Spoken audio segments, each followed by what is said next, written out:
శరీరం మీ అందరికీ మరొకసారి మన ప్రభువును ప్రియరక్షకుడిని యేసుక్రీస్తు వారి పేరిట వందనాలు తెలియజేసుకుంటున్నాను. మరి నేడు మనం కొన్ని నిమిషములు దేవుని మాటలు ఆలోచించినట్లయితే,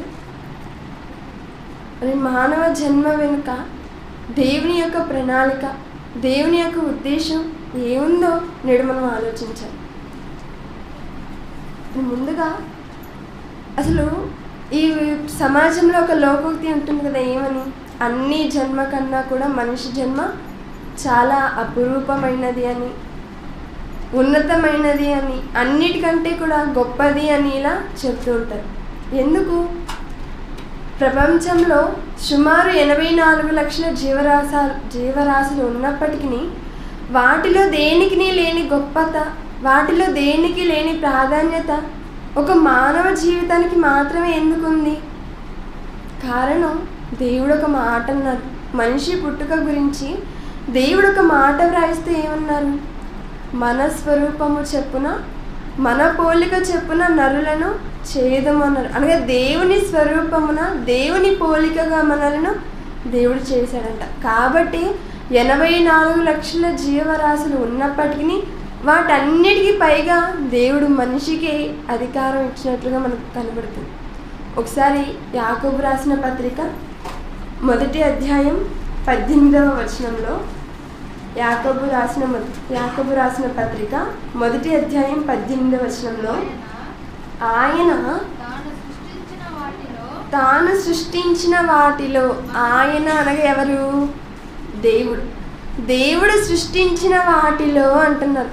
ఎన్నిటిని సృష్టించారు ఆయన? చెప్పలేం. కొన్ని లెక్కించగలమా? లెక్కించలేం. ఆయన తాను సృష్టించిన వాటిలో అంటున్నారు. మరి భూమి మీద ఉన్నవి లెక్కించగలమా? ఈ విశ్వంలో ఉన్నది మనకు తెలుసా? అలానే సముద్రంలో ఉన్నవి మనకు తెలుసా? లేదు.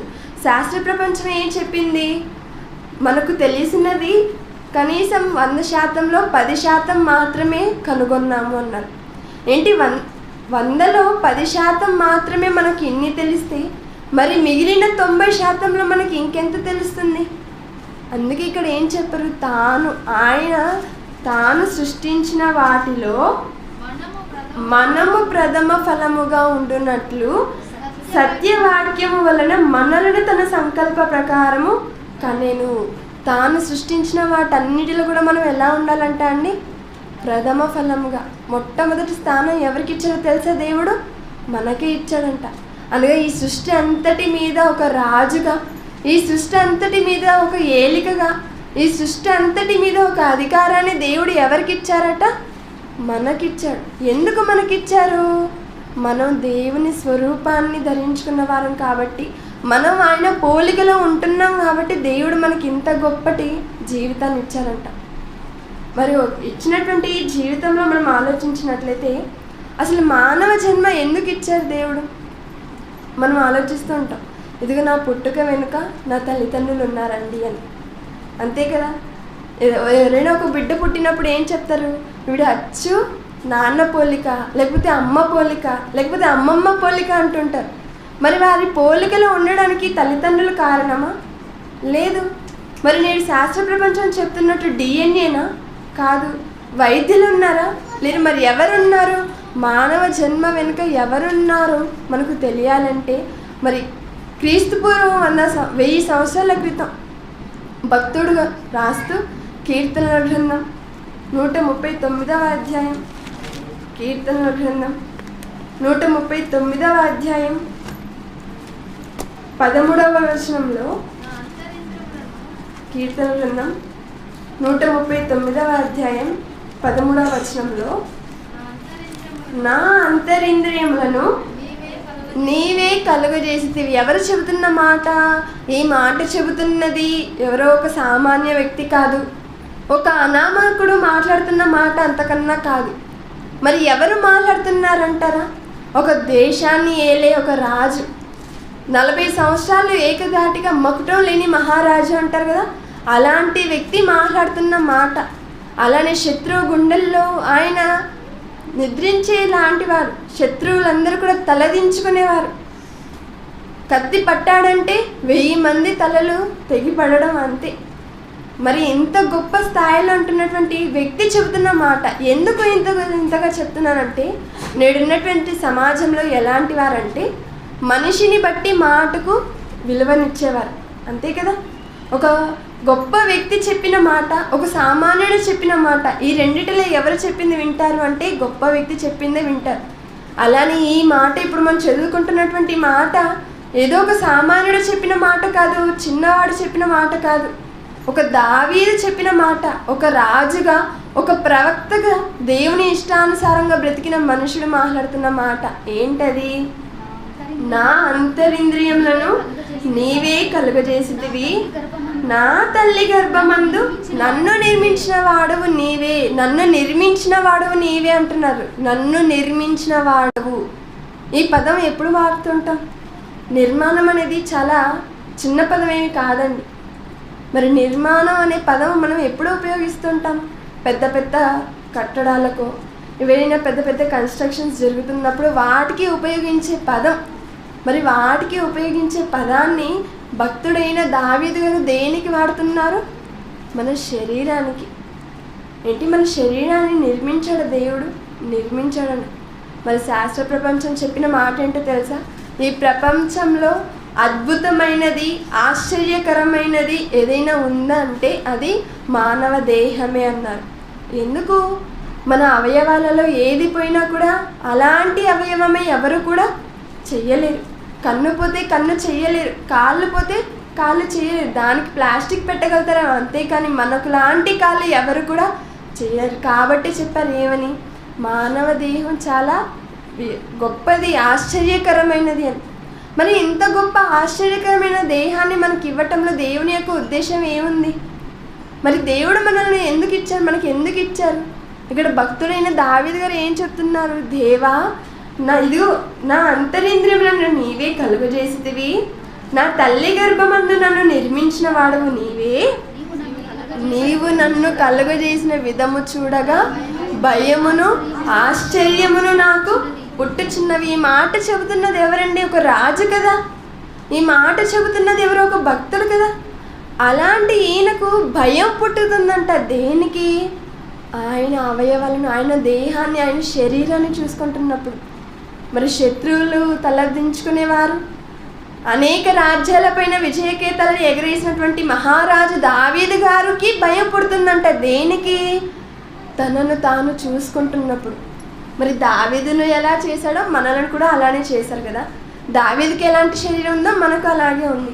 మరి దావీదు గారు చెప్పినప్పుడు, దావీదు గారు ఆలోచిస్తున్నప్పుడు దావీదు గారికి పుట్టిన భయం నేడు మనకెందుకు పుట్టట్లేదు అంటే, దావీదు గారు ఆలోచించిన కోణం, దావీదు గారు ఆలోచించిన విధానం, మనం రోజు అద్దం ముందు చూసుకుంటుంటాం. దేనికి? మన జడ సరిపోయిందా, మన దుస్తులు బాగున్నాయా, ఇలాంటివి మనం చూసుకుంటూ అలవాటు పడిపోయాం. కానీ దావీదు గారు ఏం ఆలోచించారో తెలుసా? అసలు ఈ శరీరాన్ని దేవుడు ఎలా నిర్మించుంటాడు? అందుకే ఆయన ఏం చెప్పాడు? ఇదిగో దేవా, నువ్వు నన్ను కలగజేసిన విధానం చూస్తుంటే నాకు భయం పుడుతుంది, అలానే ఆశ్చర్యంగా కూడా ఉందంటున్నాను. మరి ఏంటి? దేవుడు నిర్మించిన ఈ శరీరాన్ని చూస్తున్నప్పుడు మనకు ఆశ్చర్యం కలుగుతుందా? కలుగుతుందని. అంతెందుకు, ఇప్పుడు మనం ఎక్కడికైనా ఇప్పుడు ప్రభుత్వము పనిచేస్తుంది, ప్రభుత్వం బాగా నడుస్తుంది అని మనం ఎలా చెప్పగలం? ప్రభుత్వం కింద చాలా శాఖలు పనిచేస్తుంటాయి. ఎలాంటివి? ఒక వ్యవసాయ శాఖ అని, విద్యుత్ శాఖ అని, ఆర్థిక శాఖ అని, ఇలా అనేక శాఖలు వారి వారి పనులను వారు కరెక్ట్గా చేస్తున్నప్పుడు ప్రభుత్వం బాగుందండి, ప్రభుత్వం బాగా పరిపాలిస్తుంది అంటాం. వీటిలో ఏ ఒక్క శాఖ పని చేయకపోయినా ఏం ప్రభుత్వం అండి అని నిలదీస్తాం. అలానే మనలో కనిపించే అవయవాలు ఉన్నాయి, కనిపించని అవయవాలు ఉన్నాయి. మరి వీటిలో శాస్త్రం చెప్పిన కొన్ని సంగతులను మనం ఆలోచించుకుందాం. మరి ఉదాహరణ, దీని మనకు అర్థం కావాలంటే ఒక ఉదాహరణ ఆలోచించామనుకోండి. మనం ప్రయాణించే ఒక మోటార్ సైకిల్ కానీ, ఆటో కానీ, కార్ కానీ, వీటిని మనం ఆలోచిస్తున్నప్పుడు వాటిని కూడా మనం అర్థం చేసుకోగలం. ఎలాగా? ఏదో మనం ఎక్కి కూర్చొని అలా వెళ్ళిపోతాం గమ్యానికి. కానీ మనం ఒక బైక్ మీద ఎక్కి కూర్చొని ఒక గమ్యానికి ప్రయాణిస్తున్నాము అంటే అందులో ఎన్ని పని చేయాలో తెలుసా? 2 చక్రాలు పని చేయాలి, పెట్రోల్ ఖర్చు అవ్వాలి, అలానే హ్యాండిలు, బ్రేకులు, ఇలా ప్రతిదీ అందులో ఉన్న వైర్లు ప్రతిదీ కూడా ఒకదానికొకటి సమన్వయంగా పని చేస్తేనే మనం గమ్యానికి చేరుకోగలం. ఇది ఎంత వాస్తవమో, ఒక శరీరంలో మనకున్నటువంటి అవయవాలు కూడా సమన్వయంగా పని చేస్తేనే మనం కూడా ఒక మనిషిగా పిలువబడతాం. మరి అందులో మనకున్నటువంటి అవయవాలలో కొన్నిటిని మనం ఆలోచించామనుకోండి, మరి ఎందుకు చెప్పారు దావీదు గారు, మరి ఎందుకు భయం వస్తుంది, ఎందుకు ఆశ్చర్యంగా ఉంది అని మనం ఆలోచిస్తున్నప్పుడు, మొదటిగా మన దేహంలో ఉన్న మెదడు గురించి ఆలోచించామనుకోండి. ఒక మెదడు ఒక సెకండ్కి 1,00,000కు పైగా రసాయనాలను విడుదల చేస్తూ ఉంటుంది. మన దేహంలోని మెదడు ఒక సెకండ్కి 1,00,000కు పైగా కెమికల్ రియాక్షన్స్ జరుగుతూ ఉంటాయి. అలా జరగడం ఎప్పుడైతే ఆగిపోతుందో అప్పుడే బ్రెయిన్ డెత్ అవుతుందంటారు. అప్పుడే మనిషి స్పృహ కోల్పోతాడు. అప్పుడే మనిషి కొన్నిసార్లు ప్రాణాన్ని కూడా కోల్పోతాడు. దేనికి? 1 సెకండ్ పని ఆగిపోతే. మరి ఆ మెదడు మనం జీవిస్తున్న జీవితకాలంలో ఎన్నో కోట్ల సార్లు అది సెకండ్లో అది పనిచేస్తూనే ఉంది. అన్ని లక్షల రసాయనాలను అది విడుదల చేస్తూనే ఉందని. పైగా ఈ మెదడుకు ఉన్నటువంటి జ్ఞాపక శక్తి ఎంత పెట్టాడో తెలుసా దేవుడు? 2.5 పెటాబైట్ అంట. ఇప్పుడు ఏదైనా మనం ఫోన్లో కానీ లేకపోతే పెన్ డ్రైవ్లు కానీ వాడుతున్నప్పుడు మెమరీ కార్డు కొంటూ ఉంటాం. ఆ మెమరీ కార్డు ఎంత ఉంటుంది? 8 GB అని, 16 GB అని, 32 GB అని, 128 GB అని, ఇలా జీబీలు ఉంటాయి. అంటే స్టోరేజ్ చేసుకోవడానికి కోసం మనం ఈ జీబీలను ఉపయోగిస్తూ ఉంటాం. 1000 జీబీలను ఒక టీవీ అంటారు. 1000 జీబీలను ఒక టీవీ అంటారు, అనగా టెరాబైట్ అని. మరి 1000 టీవీలను కలిపితేనే ఒక పెటాబైట్ అంటారు. ఇప్పుడు దేవుడు మన మెదడులో ఎంత స్టోరేజ్ పెట్టాడంట? 2.5 పెటాబైట్స్ అంట.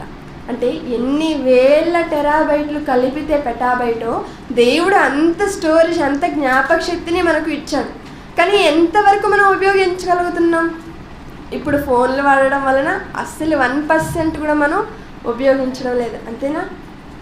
మన ఫోన్లలో నెంబర్ ఫీడ్ చేసుకుంటూ ఉంటాం.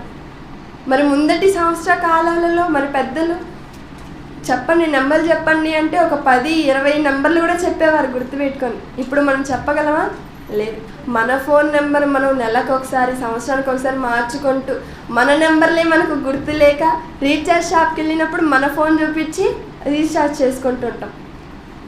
అంతేకాదు, మనం ఫీడ్ చేసుకునేటప్పుడు కూడా ఎలా ఫీడ్ చేసుకుంటాము? పేరు వెనక వారున్న ఊరును కూడా ఫీడ్ చేసుకుంటాం. ఎందుకు? ఈజీగా గుర్తుండడానికి.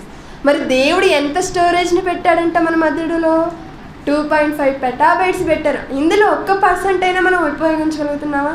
లేదని. అలానే గుండె. మరి గుండె చేసే పని ఎన్ని గుండెలు రా అంటారు. ఎన్ని గుండెలు ఉంటాయి మనిషి అన్నాక? ఒకటే ఉంటుంది. అది ఎంత ఉంటుంది? మన పిడికిడంత గుండె ఉంటుంది. మరి ఈ పిడికిడంత గుండె చేసే పని ఎంత ఉంటుందో తెలుసా? ఇలా చెప్పుకుంటున్నాం అంటే దేనికో కాదండి, మన గురించే మనం చెప్పుకుంటున్నాం. మన గురించి ఏ పాఠశాలలలో కానీ, విశ్వవిద్యాలయాలలో కానీ, కళాశాలలో కానీ చెప్పరు. ఏం నేర్పిస్తారు అక్కడ? ఈగ జీవిత చరిత్ర అంటారు. ఈగట, దానికి ఒక జీవితం ఉంది, మళ్ళీ దానికి ఒక చరిత్ర, దాన్ని మనుషులమైన మనం నేర్చుకోవాలి. బొద్దింక జీవిత చరిత్ర అంటారు. మరి మనిషి జీవిత చరిత్ర ఎవరు నేర్పిస్తారు? దేవుడే కదా. దేవుడే పుట్టించాడు, దేవుడే మనల్ని సరిచేయాలి, ఆయనే మనకు నేర్పిస్తున్నారు. అందుకే చెప్తున్నారు, దావీదు గారు చెప్పిన మాట, నీవు నన్ను కలుగజేసిన విధము చూడగా నాకు భయమును ఆశ్చర్యమును కలుగుచున్నది అన్నారు. ఎందుకయ్యా ఆశ్చర్యం, ఎందుకు భయం పుట్టింది అంటే, ఇదిగో గుండె చూసారా? ఈ గుండె చూడ్డానికి పిడికిడంతే ఉంటుంది, ఎడమ పైగా, కొంచెం ఎడమ పైగా ఉంటుంది. మరి ఈ పిడికిడంత గుండె చేసే పని ఏంటో తెలుసా?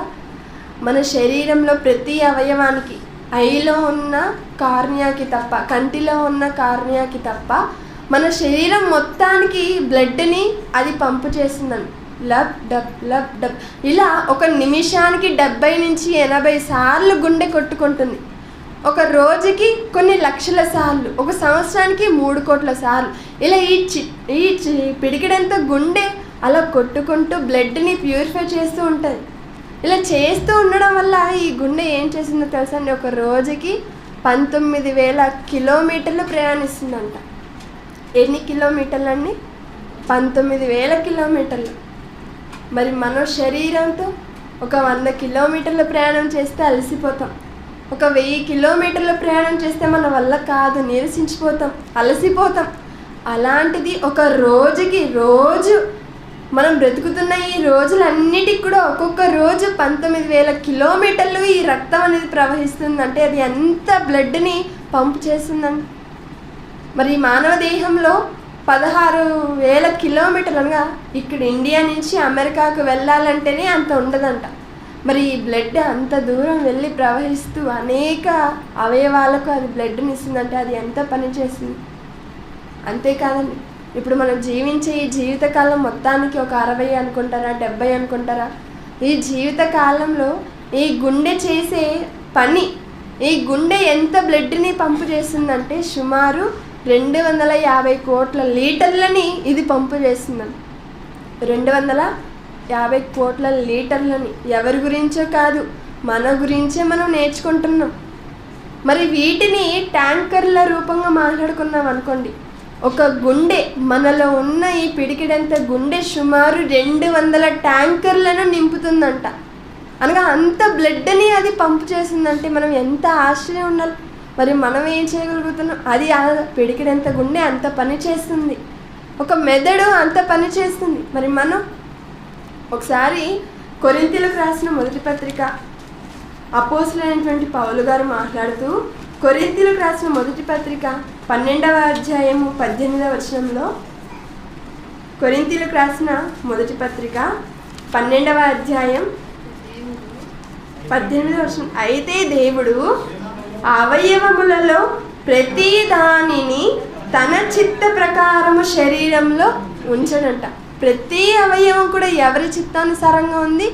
దేవుని చిత్తానుసారంగా. దేవుడు పెడితే మనకు అవయవాలు వచ్చాయి, దేవుడు ఉంచితే ఈ శరీరంలో మనకు అవయవాలు ఉన్నాయండి.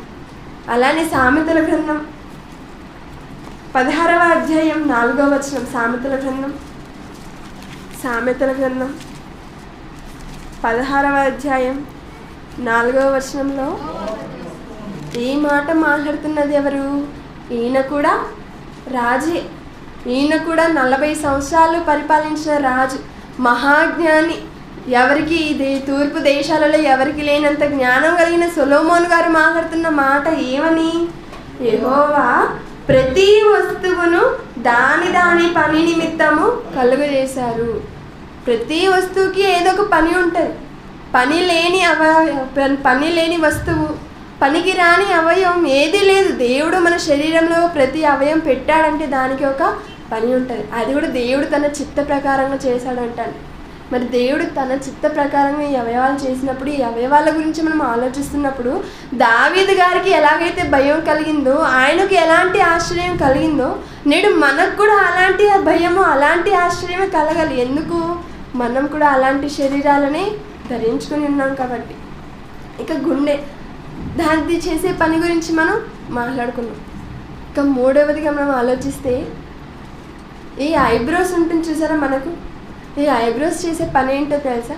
మన శరీరంలో వచ్చే ఆ చెమటలో సాల్ట్ అనేది ఉంటుంది కదా, అది మన కంటికి నేరుగా పడితే ఐ దెబ్బతింటుంది. కాబట్టి దేవుడు ఈ ఐబ్రోస్ని అనగా కంటికి భద్రం కలిగించడానికి, కంటి భద్రత కోసం మనకు ఈ ఐబ్రోస్ అనేవి ఉన్నాయి.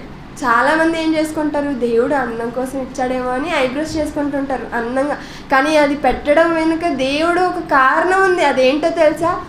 మనిషి తను కష్టపడినప్పుడు, లేక వర్షంలో వెళ్ళేటప్పుడు కూడా మనం ఆలోచిస్తే ఇక్కడ వరకు వస్తుంది, కానీ నీళ్ళు ఇక్కడి నుంచి డివైడ్ అయిపోతూ ఉంటుంది. ఎందుకు? కంట్లో నుంచి ఇలా రావచ్చు కదా, లేదు. మరి ఎందుకు? అది కూడా ఒక నిర్మాణం. దేవుడు దానికి కూడా ఒక పని పెట్టాడు. కంటిని కాపాడడం కోసమే మనకు ఐబ్రోస్ అన్నది ఉన్నది. ఇక చెవులు అంటారా? ఈ చెవుల్లో మనం వేళ్ళు పెట్టుతున్నప్పుడు మనకు అడ్డుగా ఒక చిన్న గోడలాగా ఉంటుందండి. మరి అది ఎందుకుందంటే మనకు వినబడుతున్నటువంటి శబ్దం ముందు నుంచి వస్తుందా వెనక నుంచి వస్తుందా అన్న స్పష్టత మనకు ఆ చిన్నది మనకు ఇస్తుంది. ఏంటి ఆ చిన్నది ఉండడం వల్లనేనా? ఆ చిన్నది ఉండడం వల్లనే మనకు శబ్దం ఎటువైపు నుండి వస్తుందో మనకు తెలుస్తుంది. ఒకవేళ అది లేదనుకోండి, ముందు నుంచి పిలుస్తున్నా మనం వెనక తిరిగి చూస్తూ ఉంటాం, వెనక ఎంతమంది పిలుస్తున్నా మనం ముందుకు వెళ్ళిపోతూ ఉంటాం. కానీ ఇంత చక్కగా నేను ఇప్పుడు ఇలా చెప్తున్నాను కదా, ఇలా ఇక్కడ నిలబడుకొని చెప్తుంటే మీరు అందరు నన్ను చూస్తున్నారు. ఒకవేళ మన శరీరంలో మన అవయవాలలో ఇది లేదనుకోండి, నేను ఇక్కడ నిలబడుకొని చెప్తున్నా, మీరందరూ అటు తిరిగి కూర్చునేవాళ్ళు. కానీ దేవుడు అలా చేయలేదు కదా. అనగా ప్రతి దానికి కూడా దాని పని దేవుడు మన అవయవాలలో మన శరీరంలో దేవుడు ఉంచాడంట.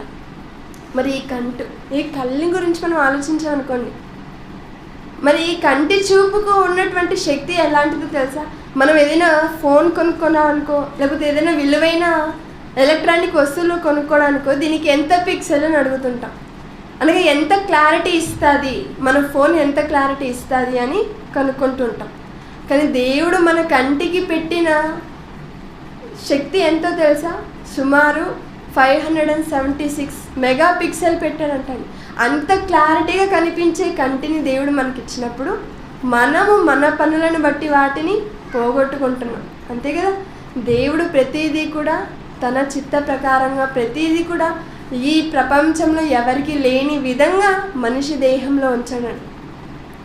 ఇక కంటి గురించి మాట్లాడుకున్నాం. ఇక కిడ్నీలోకి వస్తారా, అది కూడా బ్లడ్ను ప్యూరిఫై చేస్తుంది, శుభ్రపరుస్తుంది, వ్యర్థానంతటిని తొలగించి ఒక కిడ్నీలో సుమారు 2 లక్షలకు పైగా నెఫ్రాన్స్ ఉంటాయి, అవన్నీ కూడా బ్లడ్ను ప్యూరిఫై చేస్తూ ఉంటుంది. అలానే లివర్, అది మన శరీరంలో దానికి ఉన్న ప్రత్యేకత ఏంటో తెలుసా?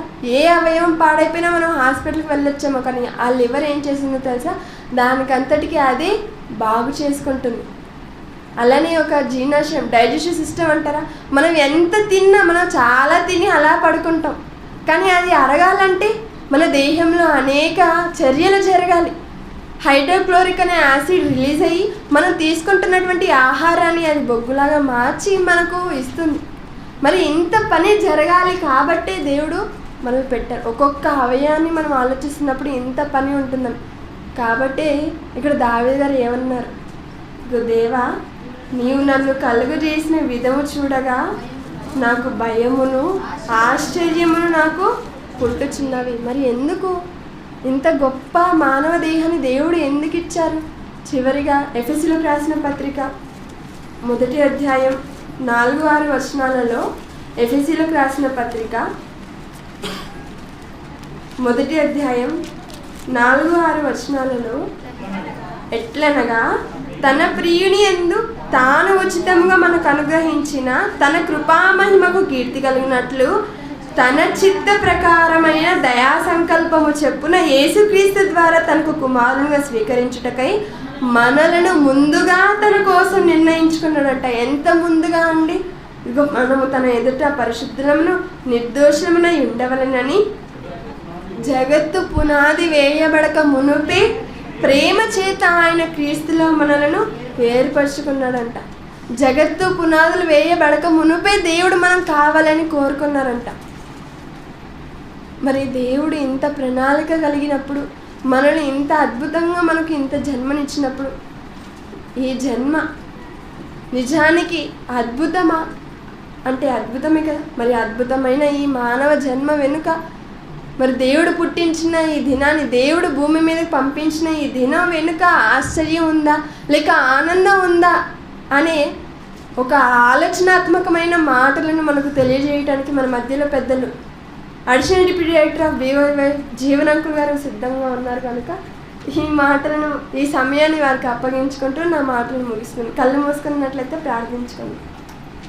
పరలోకమందున్న మా కన్న తండ్రి, ఇప్పటి వరకు మీ మాటలను మేము నేర్చుకొని ఉండగా తండ్రి, ఎవరికి లేని ఈ ప్రపంచంలో ఏ జీవరాశికి లేని గొప్ప జీవితాన్ని మాకు ఇచ్చి, ఇంత ఆశ్చర్యకరమైన జీవితాన్ని మాకు ఇచ్చి మమ్మల్ని బ్రతికిస్తున్న విధానానికే వందనాలు తండ్రి. మరి మీరు ఇచ్చిన ఈ జీవితంలో మిమ్మల్ని మహిమపరిచే పిల్లలుగా మేము ఉన్నట్టుకు సహాయం దయచేస్తారని కోరుకుంటూ, మరి ముఖ్యంగా ముఖ్య సందేశాన్ని అందించటకు మరి అంకుల్ గారు సిద్ధంగా ఉన్నారు కనుక అంకుల్ గారి ద్వారా మా కొరకు ఏ మాటలను అయితే సిద్ధపరిచున్నారో ఆ మాటలను విని విడిచిపెట్టేవారుగా మేము ఉండిపోక వాటిని మా హృదయాలలో భద్రపరుచుకొని వాటి ప్రకారం బ్రతికి మీరున్న లోకానికి చేరుకున్నట్టుకు సహాయం దయచేస్తారని నమ్ముచు ఈ చిన్న ప్రార్థనను త్వరలో మా అందరి కొరకు రానైన యేసుక్రీస్తు వారి పేరిట అడిగి వేడుకొంచున్నాం తండ్రి. ఆమేన్.